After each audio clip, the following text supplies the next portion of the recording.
Emily in Paris, a show full of beautiful Paris scenery, a lot of cliches, and of course a lot of delicious food. And if you're anything like me, I always get so jealous with all the food that Emily eats during her time in Paris, so today I decided to recreate some of the food she gets to try and bring some of the Parisian vibes to my house. For breakfast I'm making pain au chocolat, cause butter plus chocolate equals love according to Emily, and I couldn't agree more.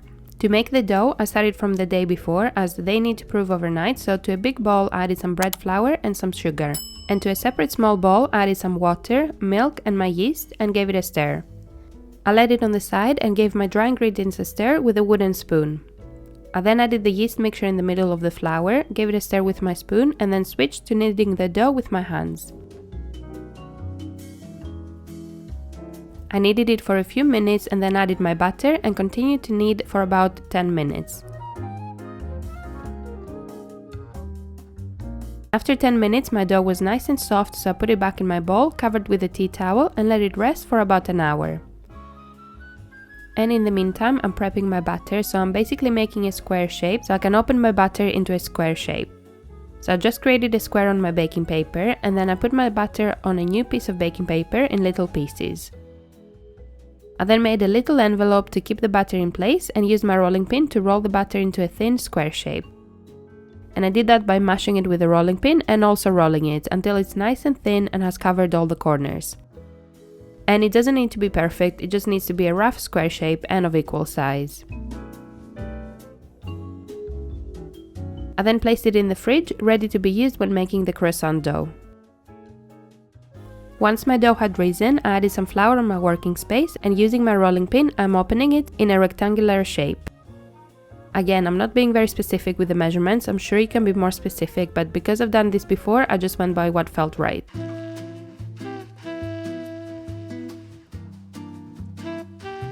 Once I opened it to my desired shape and size, I put the batter in the middle and folded the two corners. I rolled it a bit and then folded it again so the batter is all covered.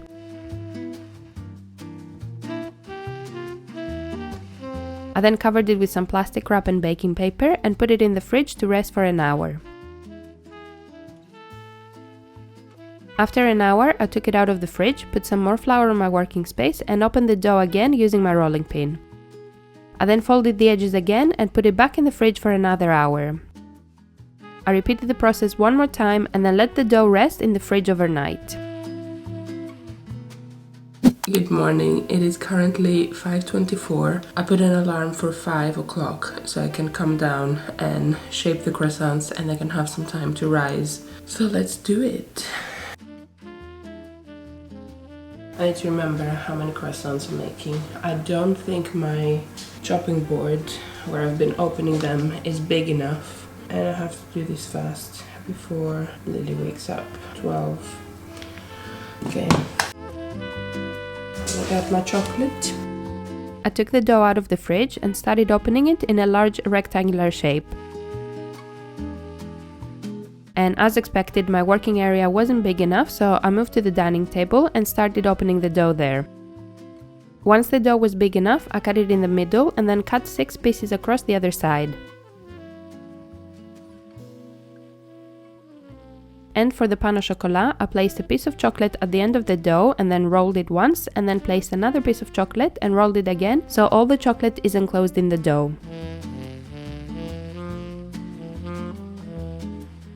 I finished shaping the rest of the pain au chocolat and placed them on a baking pan lined with baking paper. And the end pieces were not a perfect rectangular but instead looked more like triangles, so I thought I could roll them into little croissants. So I just started from the bottom of the triangle and rolled them upwards and placed them on a baking pan too. I then let them rise for a few hours.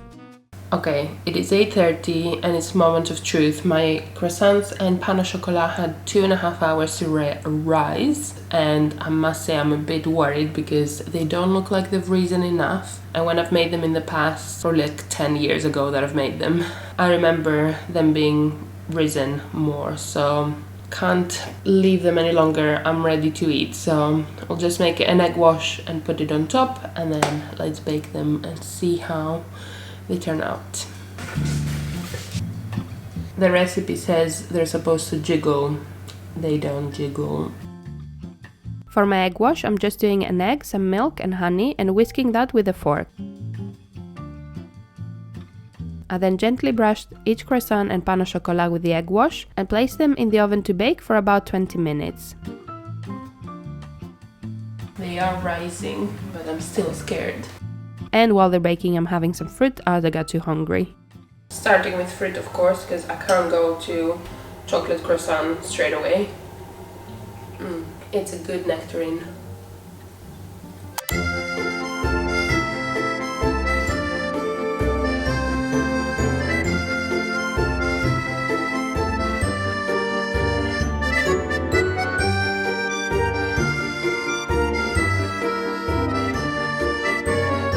Time to try. I can't wait. I've put so much chocolate. I now understand why they said you need the baton, because this chocolate is so thick and it's just everywhere. But personally, I think a pan au chocolat is always lacking in chocolate, so maybe this is the answer. Don't use the baton. This is so good. Homemade croissants are just amazing. I know it's quite time consuming to make them, but as a one-off, if you wanna experiment in the kitchen, definitely encourage you to do it. I'm not sure about this recipe. As I said, I've made them in the past, like 10 years ago, and I can't remember what flour I used. This recipe, I will link it in the description box, but it called for bread flour, and I was a bit unsure about using bread flour. But they do turn out very good, but they're not as flaky as the ones that I used to make back in Greece, so... There's almost chocolate. It's a good problem. Is it all over my face? Oh my god, it's so good. They've risen beautifully. I was worried. Yeah, I got chocolate. Yeah, I was so worried about the rising, but they've actually risen so beautifully. You can see a lot of layers, but I don't know if that's the bread flour or the chocolate weighing them down. Maybe I should try a normal one to see how it is inside. I think I need to. This looks good. No, it's the same. I mean, it has the layers.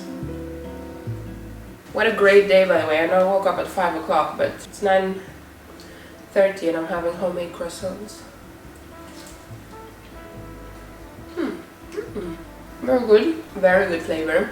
Just a bit more dense, I think, than what I personally like in a croissant, which is just like you eat it and it's like it's a cloud. You feel like you haven't eaten anything and you just keep eating.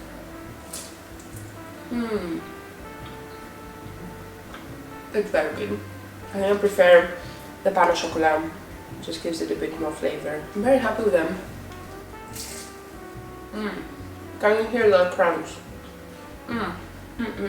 Trying to remember all my French now, and they've all gone out of my head. I'm not very good at French. Très bon. There you go. So good.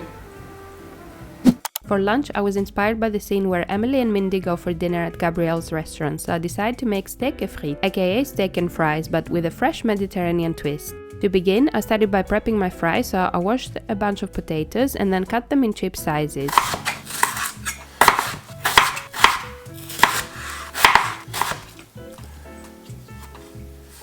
I then put them in a bowl, added some olive oil and seasoned with salt and pepper. I gave them a good mix and then put them in my air fryer to cook until crispy. For the side, I'm also prepping a small salad, so to a big bowl, added some rocket, baby tomatoes and some finely chopped onion. I also added some avocado and then drizzled with some olive oil. I seasoned with salt and then added the juice of half a lemon for some extra freshness. So for lunch we're having steak et frites. I got myself, specifically for this occasion, so wait a minute, my first, what's it called? Cast iron, that's it. So I got myself my very first cast iron skillet, specifically for this occasion. I was looking online and trying to find the best pan to cook your steak in, and after ruining a couple of non-stick pans, I figured out that the cast iron skillet is the best for cooking steak and meat and other things as well. So I got myself this one.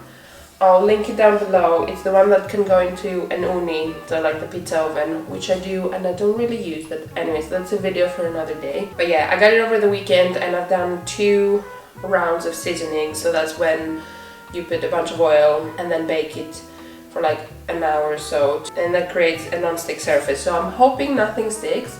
I'm still very intimidated by this, but apparently it's the best pan to cook steak in, so let's do it and wish me luck.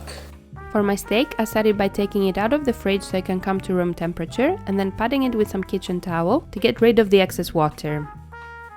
Added olive oil, seasoned with salt and pepper, and then massage the steak so the oil and salt and pepper can go everywhere. I then let my pan heat up and put my steaks to fry for a minute on each side on high heat. After they had a minute on each side, I reduced the heat to medium and then let them cook for about 6 minutes on each side for a well done steak. To go on top of my steak, I'm gonna make like a chimichurri kind of dressing or sauce. Yeah, like a bit of blended up parsley and olive oil and stuff like that, because I just want it to be a bit fresh. The weather is so nice. It finally feels like summer, so it doesn't make sense to not have as much freshness as I can on my plate. So for my chimichurri, I'm simply adding all the ingredients to my food chopper, so that's shallot, a bunch of parsley, some olive oil, the juice of half a lemon, some red wine vinegar, and seasoning with salt and pepper. I then paused it a few times and emptied the dressing in a little container. I also thought I wanted some more parsley in it, so I chopped some extra and added it in the sauce and gave it a final stir. And now my fries were ready and my steak was also done, so I let the steak rest for a few minutes and then I was ready to serve. So I added some salad to my plate and then lots of chips. I then added my steak and topped with my chimichurri sauce, and lunch was ready.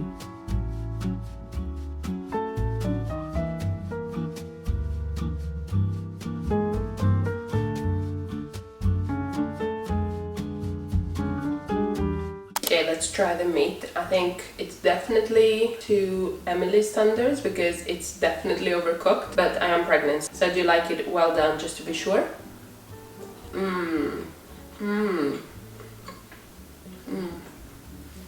So good. This is so perfect. The chimichurri on top gives it so much freshness and just like summer vibes. I really like it. Yes, it is well done, a bit more than well done, but I followed the instructions on the pack and it said for a well done you do 6 to 7 minutes. Obviously it was my first time cooking in that pan and cooking steak all together, so I'm quite happy, and James liked his, so I'm very happy. It's super yummy, and yeah, don't skip that chimichurri sauce. It just gives it so much flavor and just freshness. So good. Gonna go enjoy, and I might start watching Emily in Paris from season 1 because why not?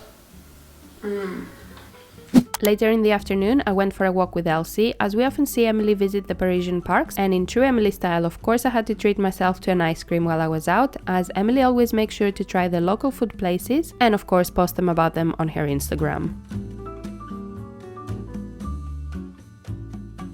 For dinner, I'm having a classic omelette inspired by the scene where Gabrielle cooks Emily an omelette after all her favorite peanut butter gets ruined. So to make it, I started by cracking 3 eggs in a little bowl, and as always, I dropped some shells in the bowl. But if you didn't know, the easiest way to remove them is to wet your hand and the shell will stick to your finger when you try to remove the shell piece. I whisked my eggs and then added them to my non-stick pan with some olive oil.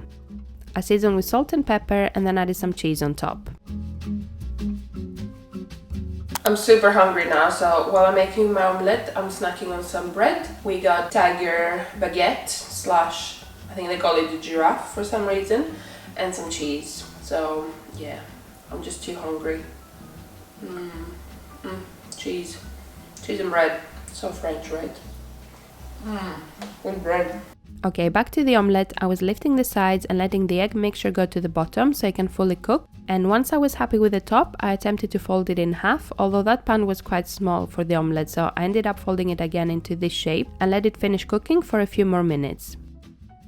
And now to serve, I added some lettuce on my plate and topped with some fresh dill that I chopped finely. I then added some olive oil and seasoned with salt.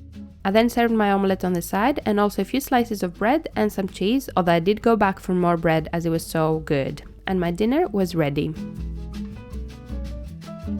Bon appetit! This came together so quickly, so I'm very happy because I'm just so hungry. I feel like it wasn't that much food that I was eating throughout the day, so I feel like it caught up with me. Olive oil with the omelette just makes it so tasty, and like it has a nice little like crispy outside. It's just so good. I know it's very simple, but as Gabriel said, I don't even know if he said it, but I feel like simple food cooked well, it's just so good. Pretty sure he didn't say it, but that's what I say.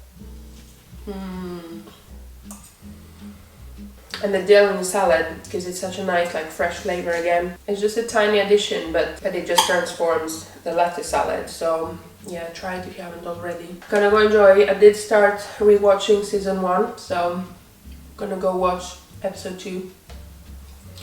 Bit of cheese. Simple things make me so happy, so I'm gonna go enjoy and watch my show. And finishing off with dessert, we couldn't do an Emily in Paris video without a crepe recipe, and this recipe is super simple and quick to make. I've been making it for years and it just makes the best crepes in my opinion. To make the batter, I simply add my flour, a bit of salt, 1 egg and some milk to my bowl. And as always, all the recipes will be in the description box below, so you can check out the exact measurements there. I gave the mixture a stir, and when I was ready to cook them, I grabbed my big non-stick pan and added some butter on it. I then added some of the batter and let it cook for a few minutes. I flipped it to the other side and let it cook for another few minutes. And is there anything better than a fresh jar of Nutella? While my crepe was cooking, I opened my Nutella, ready for my crepe. So once it had time to cook from the second side, I gave it another flip and then adding lots of Nutella on one side. I spread the Nutella around and let it warm up for a few seconds before folding my crepe up. I then served my crepe on my plate and garnished with a strawberry cut in pieces, and my evening dessert was ready. I'm gonna attempt to take this with my hands because, oh my god, it's hot. It's like a proper crepe. You gotta take it by hand, you know? Warm crepe, warm Nutella. It's so good. And I think folding it like that, it just makes it like a bit more special because it feels like you got it from out. And I never fold it like that. I always make like a double. So this feels like so indulgent, but it is so hot. The Nutella is just burning basically. So so good. I love Nutella. I love Nutella.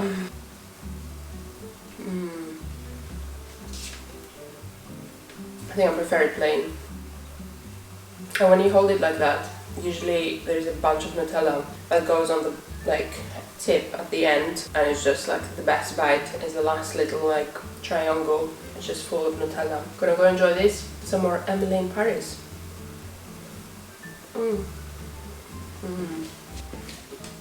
If you enjoyed this video, you might also enjoy this video where I eat like a Gilmore girl for a day. And if you'd like to see a Mediterranean what I ate in a day, you can check out this video. And I'll see you in the next one. Au revoir.